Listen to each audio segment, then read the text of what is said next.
Welcome to Mayo Clinic's ECG segment, Making Waves, continuing medical education podcast. Join us for a lively discussion on the latest and greatest in the field of electrocardiography. We'll discuss some of the exciting and innovative work happening at Mayo Clinic and beyond with the most brilliant minds in the space and provide valuable insights that can be directly applied to your practice. Welcome to Mayo Clinic's ECG segment, Making Waves. In this episode, we dive into an ECG finding that frequently shows up on ECGs and Holters that we see a lot in the clinic, but it's not always easy to interpret. Premature ventricular contractions or complexes, or PVCs. Whether incidental or high burden, PVCs can be a diagnostic dilemma and sometimes a therapeutic opportunity. Joining us today is Dr. Alan Sugrue, a cardiac electrophysiologist in the Division of Heart Rhythm at Mayo Clinic in Rochester, Minnesota. Dr. Sugrue earned his medical degree from the National University of Ireland, Galway, and a master's degree in translational medicine from the University College London. He completed residency and fellowship training here at Mayo Clinic in Rochester in internal medicine and cardiovascular diseases. And then he went to University of Pennsylvania, where he completed his advanced electrophysiology training.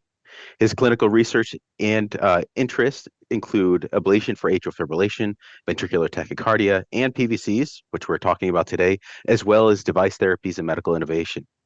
Dr. Sugrue is widely recognized, certainly here and beyond, for his research work in medical device innovation and pulse field ablation. You've probably heard his name come up quite a bit.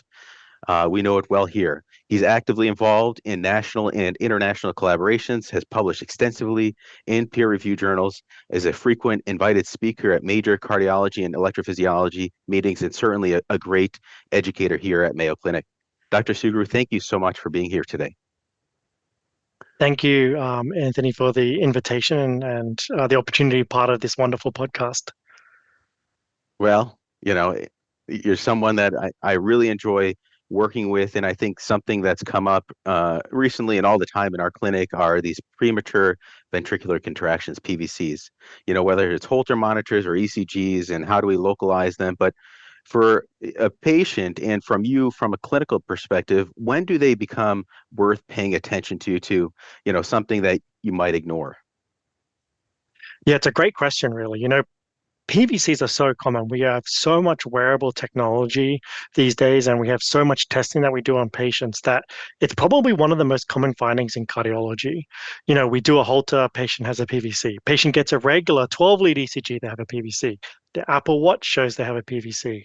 Their blood pressure monitor shows they have PVCs.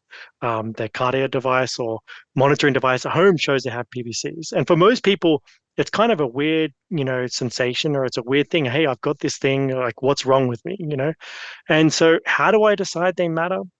Well, really, I look at a couple of different things.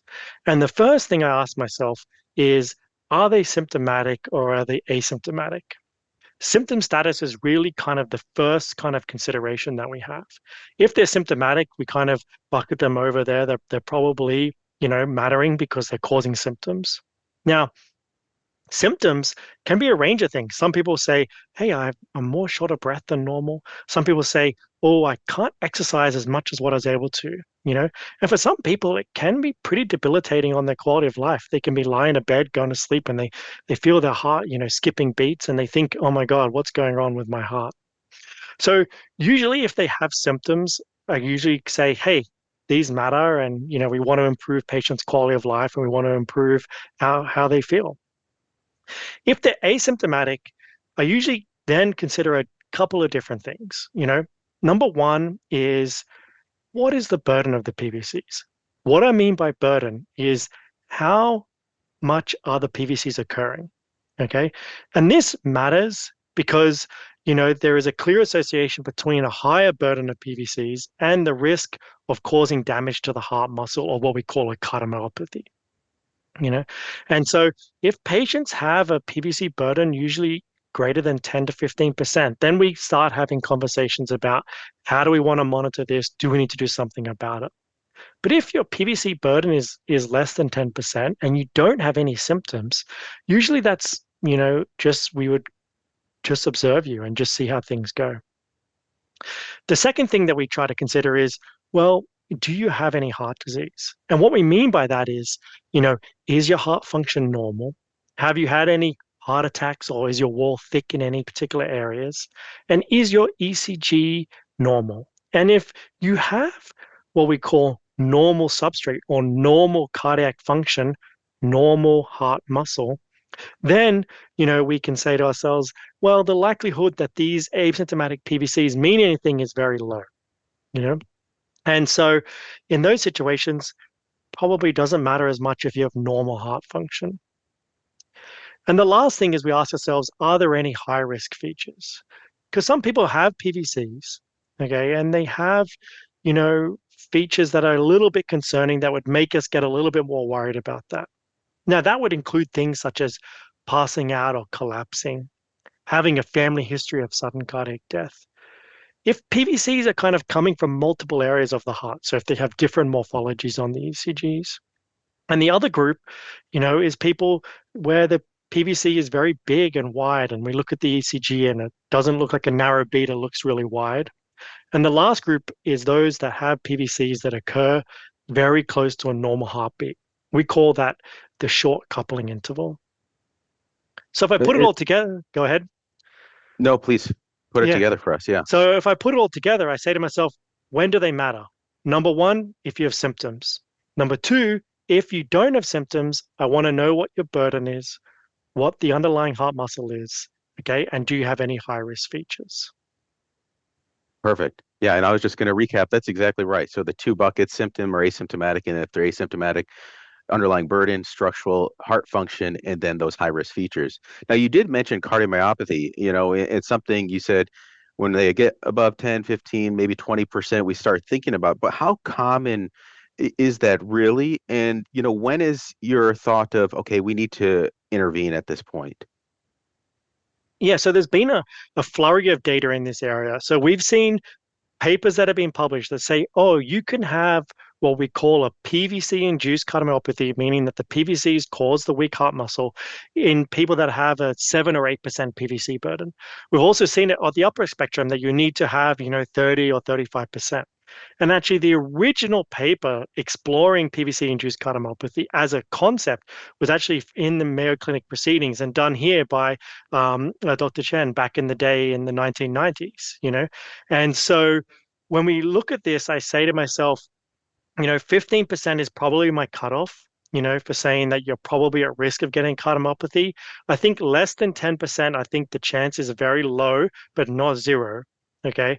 And then the 10 to 15% group is probably in that area where it's a little bit gray, you know? And would you say that those that have potentially underlying structural heart disease and are like at that 8% burden already probably are at greater risk? Do you notice that? Yeah, so it's unclear, what the role of the cardiomyopathy does in relation to PVCs. Do the PVCs cause the cardiomyopathy, or if they have, or is the cardiomyopathy causing the PVCs? What is the marker of what? And I probably would say that if you have already a pre-existing cardiomyopathy and you start getting PVCs, that may be more a marker of disease and probably has the potential to make your heart function a little bit worse. And so probably consider a little bit of a lower threshold for that situation. We often think of, symptomatic, maybe we try medical therapy, but you spend a lot of your time, most of the days of the week in our EP lab or device lab. But in terms of, ablation as an option for PVCs, I guess if we think of, maybe the symptomatic patient with a clear monomorphic or likely one source clear ablation. But how about those asymptomatic that have a higher PVC burden? When are you thinking, hey, this would be a good candidate for ablation? Yeah, and I think it's important in this scenario to use shared decision making with the patient. Different patients have different risk tolerances, and my practice really varies on what the patient wants to do. So, say, for example, if they're very high burden, 50, 60%, there's no doubt in my mind that I am like, we need to do ablation. And it's very interesting. This year I've dealt with a few patients that have pretty high burden PVCs, 50 or 55%. And they come to me and they say, I don't have any symptoms. I say, there's no way in my mind that I believe you do not have any symptoms. You just adjusted it. This is your way of life. You ablate the PVC, and we follow them up and they say, oh my God, like my life is drastically different. And so for those people with really, really high PVC burden, I tend to push them to be more aggressive with ablation. If you're in the, 15 to 30% range, it's usually, I'd say to them, ablation's probably preferable to try to minimize that. But it also depends upon the PVC location. So if you're in a high risk location, say, for example, near conduction system tissue, or, in an area that's going to be, success is going to be lower, possibly around a papillary muscle where the structure is very difficult to try to sometimes get in and around, I might say to them, we can often do watchful waiting, meaning that let's just see you back in 3 or 6 months. Let's see how the PVCs look. Let's see how your heart functions looking, and then make a decision, you know? And then there are some people that are like, I just want it gone, and I'm happy to get rid of it. And we do that, So my practice kind of varies a lot in that regard. So a lot of more of that shared decision making, especially in those asymptomatic, and you can certainly understand that. Now, before we end here, sometimes misconceptions come up, around PVC ablation. What are some of the, rather more common ones you might hear from patients or clinicians that are referring some of these patients to you? Yeah, and I think it's an interesting thought. Like, what is the biggest the biggest misconception? And I think from probably from my point of view, is I think our technology and safety has got a lot better. And I feel like historically people were like, hey, you really have to want to get a PVC ablation to get one. The risk is really high. The procedure really is a lot to go through. But I think with our advancement in technology and mapping, I think we're really safe, and I wouldn't say we have a 0% risk of complications. I would say we're in the range of 3%, which is relatively low. Um, and so I think that that's probably the biggest misconception is people say, I don't want to send you for a PVC ablation because that's kind of high risk. And I think our technology and our advancement has kind of got us to the point where we're able to do this relatively safely and able to make a really big impact upon quality of life. Well, thank you so much. In today's episode, we explored a really thoughtful approach from Dr. Alan Sugrue here at Mayo Clinic, showing us, these Holter, these that we see all the time, these PVCs, probably the most common, he says, finding that we tend to see. But, when are they significant? When are they going to cause cardiomyopathy? Essentially, when do we continue to monitor and act? And it's really clear that there's a lot of nuance to that. There's a lot of art, there's a lot of discussion with the patient, and ablation has really kind of changed in the last decade or so, where this is becoming a safer approach if necessary.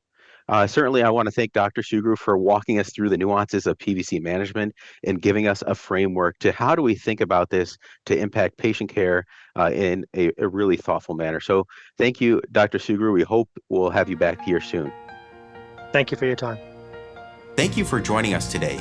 We invite you to share your thoughts and suggestions about the podcast at cveducation.mayo.edu. Be sure to subscribe to a Mayo Clinic Cardiovascular CME podcast on your favorite platform, and tune in every other week to explore today's most pressing electrocardiography topics with your colleagues at Mayo Clinic.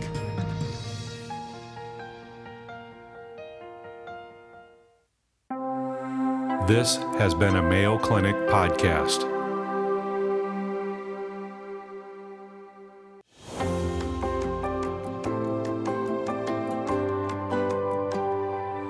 At Mayo Clinic, learning fuels world-class care.